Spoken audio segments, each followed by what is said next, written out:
Hello, bachcho. Let's read out the question first. The space between the plates of parallel plate capacitor is filled consequently with two dielectric layers, first and second, having the thicknesses d1 and d2, and the permittivity is epsilon 1 and epsilon 2 respectively. The area of each plate is equals to S. Find the capacitance of the capacitor.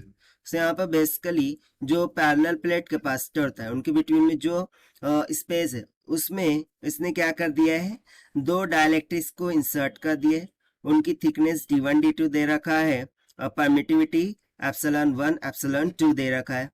अब बोल रहा है कि सभी जो plate है उनका area क्या है, एस के बराबर है। सो हम बताना है इक्विवेलेंट कैपेसिटेंस क्या होंगी। तो चलिए स्टार्ट करते हैं हम की कॉन्सेप्ट से which we are going to use here for this question.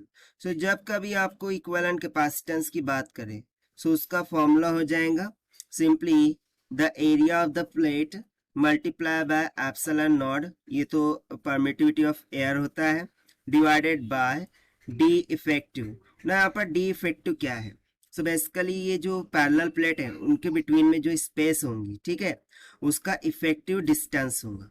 सो इसे हम कैसे कैलकुलेट करेंगे। सो बेसिकली देखिए यहाँ पर जब मैंने फर्स्ट डायलेक्ट्रिक को इंसर्ट किया, ठीक है, सो उस कारण से जो भी इफेक्टिव थिकनेस है वो रिड्यूस हुई है। अब वो किस से रिड्यूस हुई है, d1 बाय एप्सिलॉन 1 से।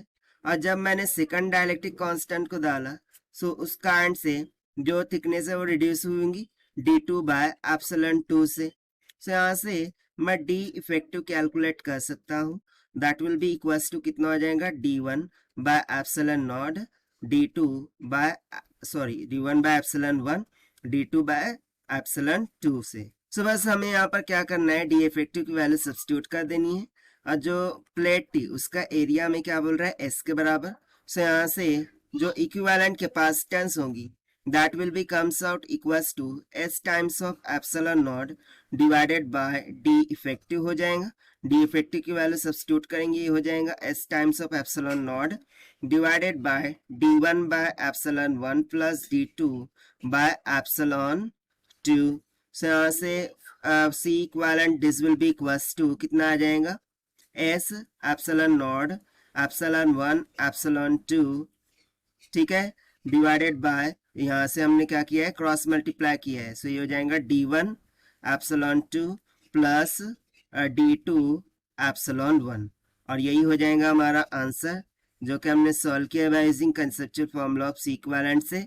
So this is the required solution. I hope you understood well. Best of luck. Thank you.